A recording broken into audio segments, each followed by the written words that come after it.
Have you ever been robbed? I don't mean have you ever been held at gunpoint or stuck up, but have you ever had something rightfully yours taken away from you? Judging by my analytics, I'm sure we've got some fellow athletes in the audience who can relate to the times where your goodwill was met with foul play, or the rules were changed just to take you, the stud, the superstar, Giga Chad, down a couple pegs. Well, a couple of weeks ago, I was playing in a local Ultimate Frisbee tournament. Here in the semifinals, we were up against the best ranked team in the league, and though they had given us a run for our money, by the tail end of the second half, we were pulling away. We were running harder, cutting quicker, and making fewer mistakes, while they had all but given up, and they were beginning to get desperate. So it's 11-9, and the disc gets turned over to us. It gets worked up the field steadily like we had been doing most of the game until a low pass gets put up to one of our guys, resulting in an awkward catch and roll. He holds onto the disc luckily, resumes play with a ground check, and sends a nice upline flick to one of our players wide open in the end zone. We're now a point away from winning and leaving the other team in the dust. But that's not what happened. One of the women on the other team, and yes, begrudgingly I play on a mixed league because that's all we have here, but she makes a call for the disc to come back, saying that we actually don't get the score because there wasn't a ground check, which is usually required when there's any sort of stoppage like a foul or someone running out of bounds. But there was no foul called, and our guy had very obviously checked the disc in. Everyone saw it. So the no ground check story just wasn't going to fly. It was a straight up fabrication. So instead she changes the story to say that they had stopped playing as if a foul had been called because they were trying to be spirited, which is just an emasculated way of saying sportsmanlike, because they wanted to make sure our guy was okay after his little tumble. Again, this was total bull, but the further insinuation as revealed when our captain was arguing against the call was that actually we were the assholes for taking advantage of their good sportsmanship and scoring on them while they had stopped. And instead of insisting on the point that we had rightfully earned, the people involved in the call deferred to the blatant manipulation from this woman on the other team, all to avoid the perception of being called an asshole.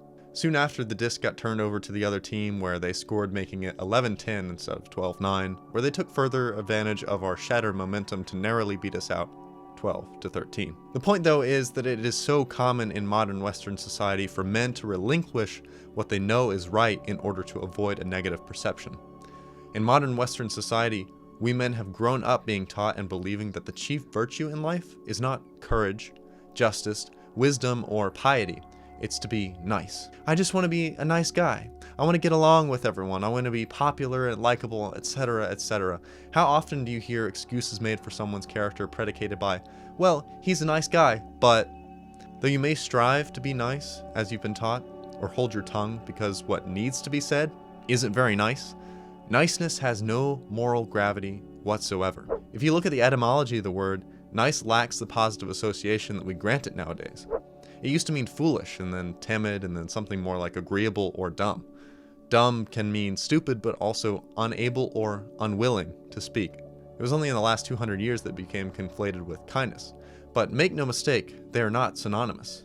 And nice, the quality that our men are taught to be above all else, still means submissive and non-confrontational and unwilling to speak. But how exactly did we get to this point? Why are our conceptions of masculinity so varied and so confusing? It's because we are woefully disconnected from what makes a man, and we don't know where to look. Modernity is insulation. As industrial society has made so-called quality of life much higher in developed nations, life has become easier and easier. We don't really work to survive. We work to generate a disposable income to spend on more comforts. The more of these comforts we consume in our day-to-day, the less we are in touch with the outside world, and therefore, the more fundamental realities of the cruel nature of life on Earth. It's no wonder that we simultaneously have a fascination and repulsion to war and violence. In private or small social settings, we may gawk at gruesome live leak videos, but in a larger societal context, we believe ourselves to be divorced from violence and above conflict. And we have to openly condemn it, because if you start a war, you're like Voldemort or something. We are enlightened, after all. Our battles are not fought with weapons, but with writing in the marketplace of ideas. The pen is mightier than the sword, yada yada yada. Well, if that's the case, how about you meet me out back with your big round stick extra light ballpoint pen, and we'll see how you fare against my sharpness 5 diamond sword. Actually, it's enchanted with Smite-fi, because you're probably a zombie. The notion that we have somehow progressed past war is nonsense. But the only reason that we believe that is because most first worlders can go through life blind to its prevalence and power. It's actually so true that everything you admire and aspire to be as a young boy is more correct than any aspirations that are reprogrammed into you during adolescence. There's a reason that every little boy wants to be a cowboy, a pirate, and a space ranger all at the same time. And there's a reason that if young boys don't have Nerf guns, they'll use sticks, and if they don't have sticks, they'll just use their imaginations and their fingers to run around pretending like they're shooting each other. I distinctly remember in preschool getting in trouble for playing imaginary laser tag with the boys just using our fingers, and again in elementary school for making rifles out of Lego bricks. And that chastisement actually ended up being pretty formative, because I'm looking around at these often unpleasant, overweight women who work in the public school system who berate boys and attack boyish behavior, but lavish girls for being mild-mannered and complacent for hours on end. And when I was 8, I thought, hey, that's kind of unfair. But 12 years later, I'm like, when you really think about it, public school teachers are just a microcosm of the necessity for compliance and productivity in industrial society, thus necessitating the emasculation of men to eliminate any and all friction in the mechanical system. Nothing has changed. The man you wanted to be in your boyhood is realer than you know. Only you were taught to forsake him. Because teaching you to act more like a girl was far more manageable than letting you grow into your manhood. The nature of man is not one that can be tamed. There's a wildness to our heart.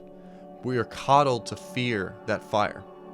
After the Second World War ended, the nations who weren't obliterated came together to decide how the world might move forward to prevent such a catastrophic event from ever happening again.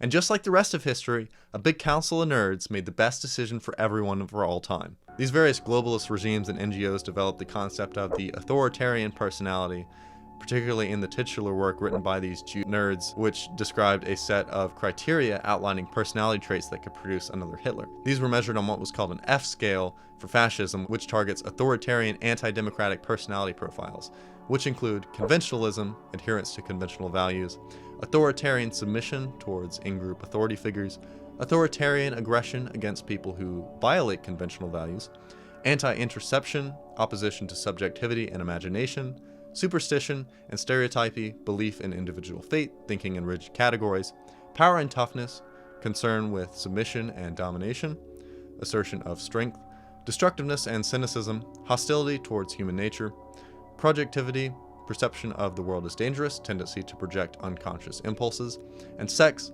overly concerned with modern sexual practices. Yeah, no reason to be concerned about those. What they didn't realize at the time, among many other things, is that they hadn't actually written a warning list so much as a checklist. All these traits are ones that describe strong and capable men like the ones who fought in the war in the first place. Each trait listed is inherently definitive of masculine nature, and that's on purpose. In order to rule the world once the dust cleared, the powers that were and the powers that are had no need for warriors. They needed servants, they needed drones, and they needed to eliminate threats to control. That's why they robbed you of your masculinity. But how exactly do you rewire half the population to be equally submissive with the already more naturally compliant half? You have to make them afraid. They first established this list of undesirable traits. All it took from there was to make men ashamed and afraid to be those things. Through the reconstructing of our public school system, to the rise of the 24-hour news cycle, and through endless propaganda and media, the historical understanding of manhood was recontextualized to be a negative understanding. Not to mention the mass disruption of the endocrine system, making us all end up with excess estrogen, which I can assure you that we'll discuss at length in a future video. But as far as the psychological aspect goes, traditionally male behavior has become synonymous with unpleasant behavior. Oh, you can't sit through a class in 3rd grade for 8 hours? Sounds like you need a prescription to amphetamines to make you a mindless cretin and alter your brain chemistry for the rest of your life. All from the fear of not fitting in. These fear tactics are more covert, they're more sinister. Not only has the behavioral conditioning aided in rewiring boys in order to prevent them from becoming men, but our vocabulary has been reformed to not only make us think within the intended framework, but to remain blind to the very tactics they use to control us. We're all taught to be nice above all else, and that's because love is the chief virtue in this fake and gay system. Love, of course, in this context is a gross misappropriation of the word that has no meaning other than a flimsy approximation of niceness. Love is love, after all, which is as tautologically circular as what legislators do to each other in back rooms of DC after they all agree on a collective pay raise. This false love is the false god of the globalist American empire. But what is the antithesis to this God? What is the opposite of love? All it takes is one look at the bumper stickers and yard signs in any major metropolitan area to know that the opposite of love is hate. If fake love and fake kindness, aka niceness, is the chief virtue, hate is the ultimate evil. Hate is the greatest sin. This concept has become ubiquitous in modern Western philosophy. Hate groups and hate speech are subject to high punishments legally, and if that's not bad enough, being labeled a sexist, racist, or any other ist or phobia imaginable is the greatest social punishment. Sorry, Cheryl, but if you don't change your Facebook profile picture to say Black Ukrainian Trans Lives Matter, you're a bigot and you're barred from entering the Homeowners Association clubhouse. No one actually believes that, at least not the people saying they do. They hate you if you disagree. That much is obvious. They hate personal responsibility and religion and any acknowledgement of objectivity or beauty. Their entire lives are dedicated to front to those values. They say they love freely, but really they hate freely so much more. This dichotomy has even seeped its way into the church, and Christianity has been muzzled into the anti-hate framework. And if you really don't know what it teaches, this may seem congruous on the surface, but it's actually totally antithetical to Scripture. We're told quite blatantly to hate what is evil and cling to what is good. Which is why I proudly say that as a Christian, I hate globalism. I hate pornography. I hate the Food and Drug Administration, and I hate the Antichrist. I hate the Antichrist! Why are you taught not to hate? It's because it's not actually the opposite of love. The opposite of love has always been fear, not hate, the very tool they use to enslave you. Scripture says that God's perfect love casts out all fear, but keeping you focused on hate keeps you distracted from the fear that gives people power over you. If they make it so damnable to be perceived as hateful, you'll never recognize how fear is leveraged against you and how to overcome it. The truth is that love and hate go hand in hand. In fact, just love and just hate are synonymous. You can't love your neighbor or your country or your world or your God if you cower away from saying what's right to avoid being labeled as mean. It's pathetic. And the real reason they use fear to make men dumb and non-confrontational is because they are afraid themselves. They don't use animal tranquilizers because they're friends with the animals. Most people use animal tranquilizers to fuel counterfeiting sprees in Minneapolis, but that's neither here nor there. They make men docile because they are threatened by masculinity. It's that simple. You just being a man, hanging out with other men, having fun, honoring God, and caring about your nation and countrymen, it's all a threat to their power. And not only have they demonized being a man, they've also demonized men being friends. Do you know how vital it is for men to be intimately connected with one another? Men strengthen each other through deep connections in conversation, debate, physical contact, whether that's affectionate or competitive, or even just proximity. And if you think that sounds gay, go ahead and write a letter to the State Department congratulating them on how well their propaganda works. They've deprived us of deep male camaraderie by blanketing it in the humility of homosexuality. Frodo and Sam just can't be two men who love each other because of their shared hardships and noble cause. They have to be gay. And the message that sends to you is that you can't be a man with other men without being a sodomite. And I cannot articulate to you how much I hate this. It's an unfortunately deep-seated perception, and it's really important for guys to be strengthened, encouraged, challenged, and loved by other men. Because it's so unfathomably threatening to the established order. It's no wonder they hate White Boy Summer so much. I should know, I'm the CEO.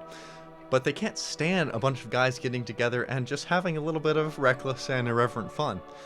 Unlike most women who are just pretending to be complimentary to each other, men around other men tend to speak plainly, and they hold each other to a communal standard. If you can't articulate yourself, or you're living in unrepentant sin, or you haven't been as physically active as you should be, you're gonna have to make some changes around the guys, or you're not invited to my birthday party. Men strengthen each other, and that is incredibly dangerous and impossible to control. What's most ironic, though, is how this kind of social reorganization is undoubtedly unsustainable. Man loves to play God and rearrange things by his own will, but it never works out. Wait, usurping God's perfect design doesn't work out in the end? Imagine my shock. The real irony is that by extensively beridding of men, by turning them into effeminized, immature consumer workers, it's going to backfire. Simply put, you cannot have a strong and stable nation or strong and stable family without strong and stable men. Just look at our own trajectory. You give them an inch and they take a mile. It only starts with gays wanting to get married. Next thing you know, they want to take your children away and castrate them. All because men didn't take a stand in the first place. It's hardly relevant anymore since the 19th Amendment was ratified anyway, which of course was ratified exclusively by men. Crazy how when you let the emotionally controllable half of the population, who men have been systemically conditioned to mimic, making all the decisions, and suddenly we get so easily duped by the most asinine power grabs and propaganda campaigns. It's like that scene from King of the Hill when Hank finds out that Peggy was trying to make a better cleaning solution and accidentally told all the neighborhood women to make mustard gas. But instead of Peggy, it's modern Western society. But instead of ammonium and bleach, it's women's liberation and self-centered weakness. And Hank, who is like the stand-in for American patriots, is like, Peggy, that's the recipe for societal collapse. So how then do we break out from under the oppressive fear society places on men who strive to be authentically and genuinely masculine? What does true masculinity look like, and where does it come from? In all of us, there is a deep desire for approval. We want to be affirmed as a man. That's because masculinity is inherited. Like monarchs of old, the reins were passed down from father to son to grandson. So who then is your father? And I don't just mean your biological father, but who do you model your masculinity after? The problem is that once you start looking for a masculine idol, you find that the world is just as confused about what masculinity is as you are. You can look to movie stars, but that's all fake anyway. You can look to guys with big muscles, but they're also probably fake, and you don't want your only personality traits to be shrunken testes and protein shakes. Same could be said with scientists or philosophers. Jordan Peterson has some good things to say, yeah, but he's not who I inherit my masculinity from, and he's wrong about a lot of things. We have to be really careful about where we get our perceptions from. It's so easy nowadays to venerate someone for standing out just because of how rare any resistance and pushback actually is. Over the last several decades, the amygdala, the center of the brain responsible for memory, decision-making, and most importantly, the ability to say no, has been physically shrinking in men. So when we see someone online being rebellious or disrespectful, it's quite easy for us to gravitate towards that because we've been so deprived of any semblance of that. But that's not the full picture. What we need is a complete view of masculinity. Someone who embodies perfect and whole masculine nature. That man, of course, is the one who made man in the first place. The one who became flesh and dwelt in our midst so that he might die in our place for our transgressions. The truth is, the manliest man that ever lived was Jesus. And if we look to any other man to model our manliness after, we're never going to understand how to be a man. We see the struggle in two of Jesus' most prominent of earthly forefathers, Adam and David. Their imperfect lives help us better understand our shortcomings and how to better overcome sin and fulfill our role as godly men. Adam was the first man, and he really set the tone for things moving forward. We actually get a lot of traits and a lot of responsibility through him. Adam was the first steward of the earth. He named and categorized all the animals, something we men like to do a lot, even nowadays. He was in charge of all the garden, which reveals to us that God wants us to have responsibility over the things he's given us. He also had a responsibility to care for his helper, Eve. But unfortunately, the biggest trait we inherit from Adam is how badly he failed in that department. You see, when Eve was tempted by the serpent in the garden to eat the fruit from the forbidden tree, Adam wasn't in some far-off corner administering over the nascent penguin population. Adam was right there, watching sin enter into the world, and letting it happen. He knew it was wrong, but he said nothing. You see, as we've discussed previously, while the woman's sin nature is to subvert and rule over her husband, that's only enabled by the man's sin nature to be apathetic. How often is that the case with us? And it's so essential for men to take on this role in their home. Men need an outlet to be a leader. If they aren't the boss at work or the captain of their team, where else do they get but the home to fulfill that role? I'd argue in many instances they get to lead by example, but if they don't have an opportunity to lead at home, they're deprived of a fundamental place to fulfill their manly nature. So after Adam, many generations later, we get to David, the first great king of Israel. God claims him as a man after his own heart. That's quite a title. So how did David embody masculinity? He's often described as a warrior poet. He was a man of sword and song. This balance is most unlike our modern perceptions of man. We much prefer cliques of jocks and musicians, but the truth is, God made war and music, and he delights in both when they're honoring to him. In many cases, the enemies he fought were the descendants of people his forefathers failed to drive from their land.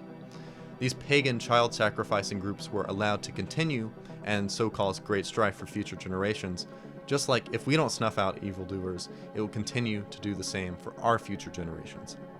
David, of course, wasn't perfect though, and he made his own generation-affecting mistakes. He was both a murderer and adulterer, because of the ambition of men left unchecked can be very destructive. We have to temper our ambitions and ego and look to the one who perfectly embodied what it means to be a man. Because despite his mistakes, David time and time again acknowledged that the Lord was his strength.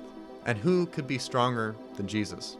Now, if your perception of him has been tainted by propaganda, he may not seem like a strong guy to you. The memory of the man part of the one who was fully God and fully man has been thoroughly drugged through the mud almost as much as his divinity. And for the most part, Jesus to most people is a hippie at best and a sissy at worst. This couldn't be further from the truth. First off, he was incredibly tough from day one. He was born in a barn and laid in a manger, for crying out loud.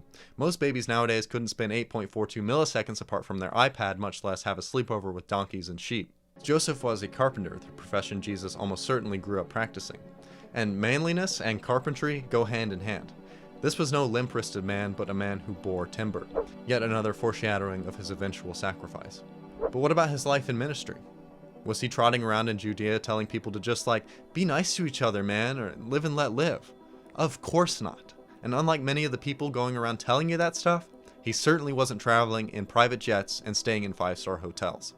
Jesus and his disciples walked everywhere. They often didn't have a place to stay. They were often unwanted in different cities and even shunned by friends and family alike. His company of friends, the disciples, were a bit of a rough crowd too.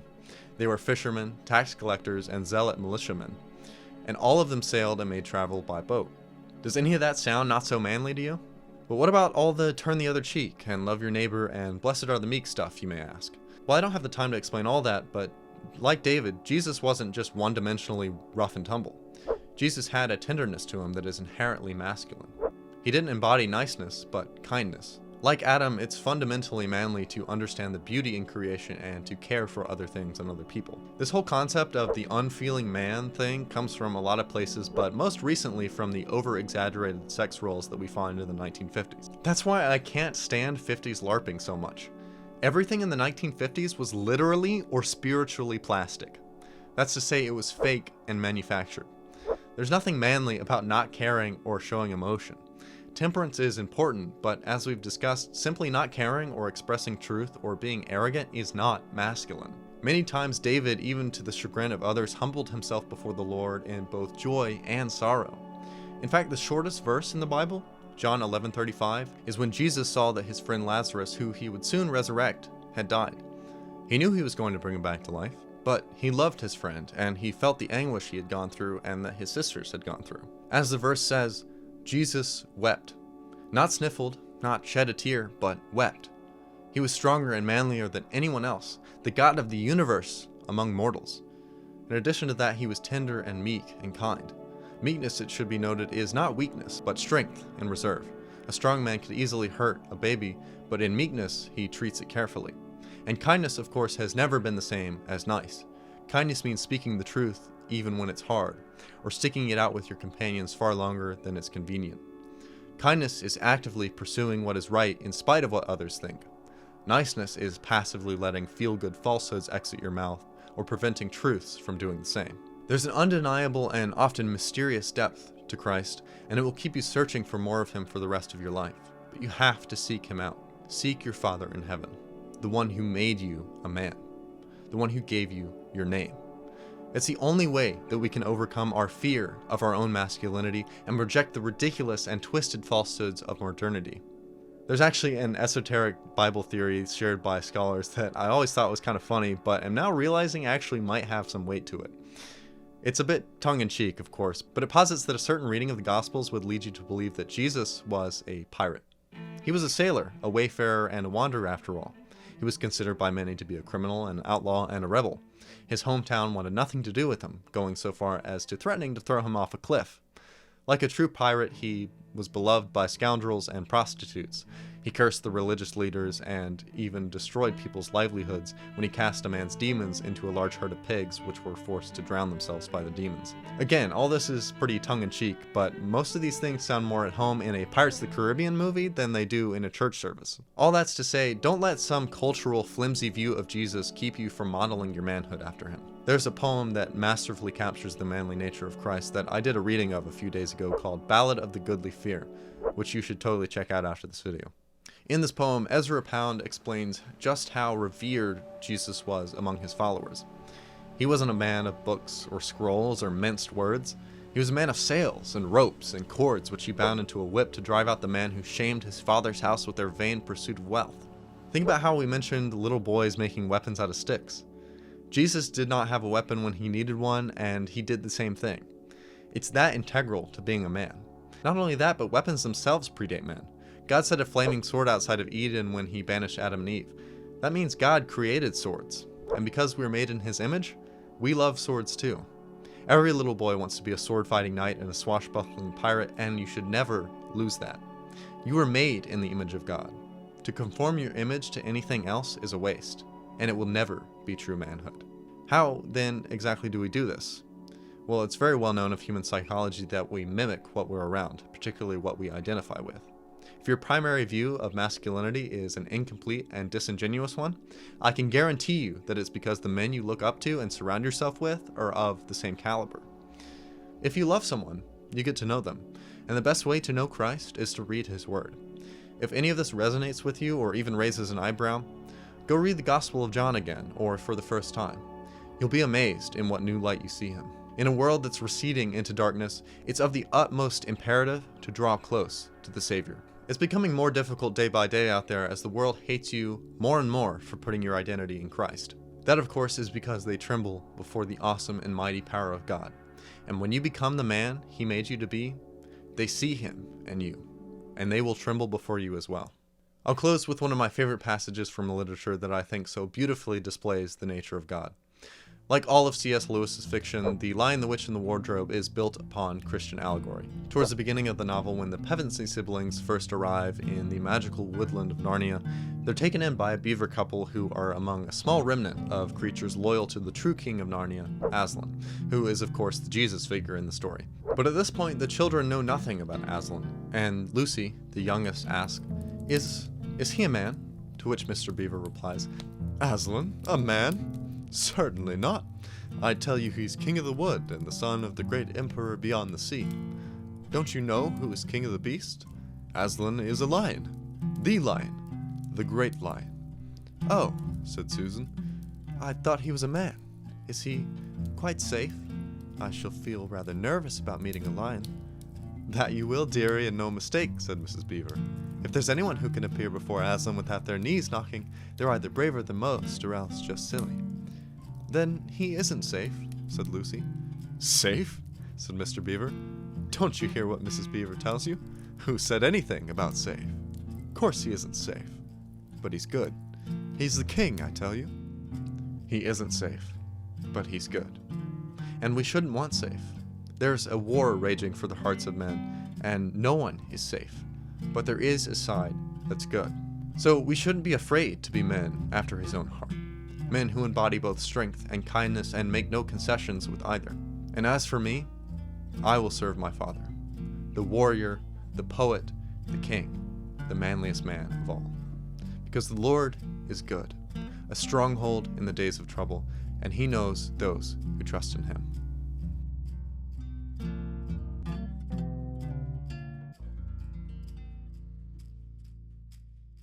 And with that being said, thank you all so much for watching. This video has been a long time in the making, and I'm really happy how it's come together. I, of course, appreciate all your continued support and feedback, and if you could share the video if you found it helpful, that would mean a lot to me since I'm not on social media this month. That's like my main way of promoting things. And check back next week because we finally went out and recorded some street content, so that'll be out soon. Also subscribe, like, comment, do all those good things that, helps the algorithm out. I read all the comments, by the way, if you didn't know. So anyway, remember, as Bob and Larry used to say, God made you special, and he loves you very much. Never forget who he made you to be.